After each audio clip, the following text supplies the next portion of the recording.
yang diizinkan wafat oleh Allah pada malam Jumat atau pada hari Jumatnya, illa waqahu Allahu min adzabil qabr, kecuali Allah pasti lindungi orang tersebut dari azab kuburnya.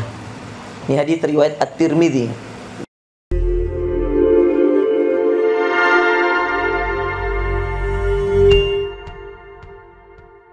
Uhayyikum bi tahiyatil Islam, tahiyat ahlil jannah. Assalamualaikum warahmatullahi wabarakatuh.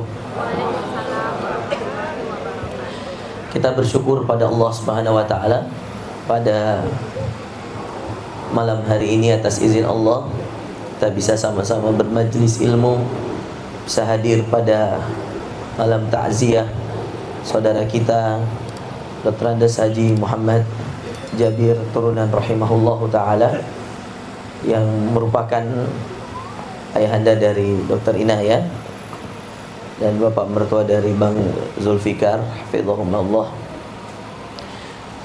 Saya juga sebagai tetangga, ya, sebagai orang yang tinggal di kompleks Baruga, tentu punya kewajiban yang lebih dibanding kemudian kita berceramah di tempat-tempat yang lain, ya.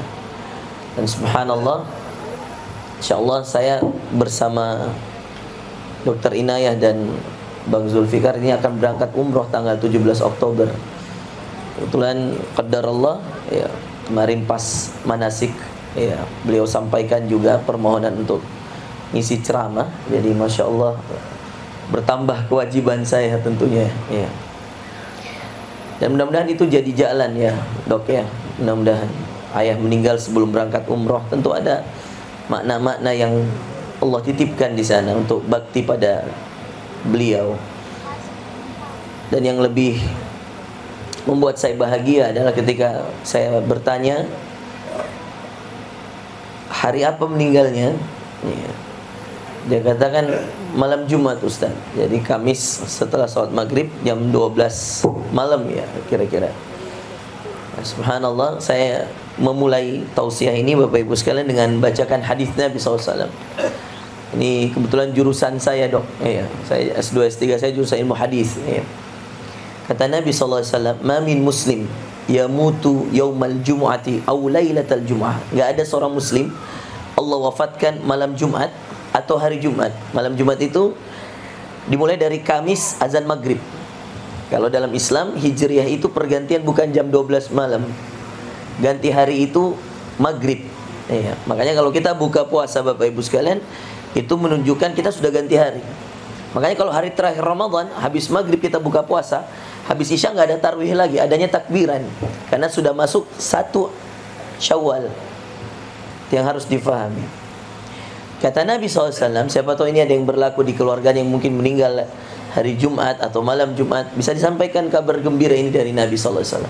Ma min muslim yamutu yaumal jumu'ati aw lailatal jumu'ati. Tidak ada seorang muslim yang meninggal, kata Nabi, wafat, yang diizinkan wafat oleh Allah pada malam Jumat atau pada hari Jumatnya, illa waqahu Allahu min adzabil qabr, kecuali Allah pasti lindungi orang tersebut dari azab kuburnya. Ini hadis riwayat At-Tirmidzi. Zaman sekarang boleh Google, Bu, ya. Gampang mengecek ustadz bohong atau tidak, ya, cari aja di googling, ya. Hadis riwayat At-Tirmidzi, ya. Ini yang menyampaikan Nabi SAW. Tentu kita terus berdoa, terus beramal soleh, melanjutkan amalan-amalannya, tentu itu kewajiban kita. Tetapi ini sudah menjadi busyra. Busyra itu kabar gembira dari Nabi SAW. Kabar gembira dia meninggal hari Jumat saja itu udah spesial, ya, yang harus kemudian kita jadikan penghibur hati, ya, untuk Dr. Inayah dan anak-anak dari beliau yang lainnya, untuk istrinya, untuk kemenakan-kemenakannya, cucu-cucunya, ya, kakak-kakaknya, adik-adiknya. Nah, ini subhanallah. Nah, biasanya Allah alam, ya, biasanya saya kalau ada orang meninggal hari Jumat atau malam Jumat, saya tanya apa amalannya, apa amalan yang dia rutinkan. Nah, ibulah yang paling tahu sebagai seorang anak. Apa amalannya bapak? Rajinkah dia bersedekah? Rajinkah dia mengaji? Rajinkah dia menyambung silaturahim? Apa amalannya? Biasanya ada amalan spesialnya. Biasanya seperti itu. Karena dalam penjelasan para masyayikh kita, para syekh kita, para guru kita, itu biasanya pilihan. Dan orang pilihan itu biasa ada yang spesial. Mungkin dia nggak Mohon maaf, mungkin dia nggak terlalu hafal Quran, tapi sedekahnya luar biasa. Mungkin ada yang dijalurkan lewat pintu surga ahli as-salah, dia malamnya hidup terus. Ada ahlul Quran, ada orang yang ahlu kafalatil yatim, ada orang yang memang pintu surganya untuk pengasuh anak yatim. Dan ini amalan-amalan tersebut ini bainahu wa baina rabbih, hanya dia dan Allah yang tahu, Bapak Ibu sekalian. Ya. Kadang-kadang istrinya pun tidak tahu. Kadang-kadang anaknya pun tidak tahu. Ya. Ini yang perlu diperbanyak, Bapak Ibu sekalian. Bainaka wa baina rabbika, antara kamu dan Tuhanmu yang tahu. Nah, biasanya ini yang rahasia-rahasia ini biasanya istimewa. Karena rahasia itu tidak jadi rahasia kalau banyak yang tahu, Pak. Ya. Makanya subhanallah, buatlah sebanyak mungkin rahasia bersama Allah yang baik-baik. Biarlah sedekah kita di panti asuhan ini bainaka wa baina rabbik, kamu dan Allah yang tahu. Biarlah anak yatim yang kamu asuh di beberapa panti asuhan bainaka wa baina rabbik, antara kamu dengan Allah yang tahu. Ini yang perlu diperbanyak, Bapak Ibu sekalian. Husnul khatimah itu dekat sekali dengan orang-orang yang subhanallah punya banyak rahasia kebaikan bersama Allah. Makanya Allah yang pilihkan. Allah pilihkan harinya, Allah pilihkan keadaannya. Ya, subhanallah.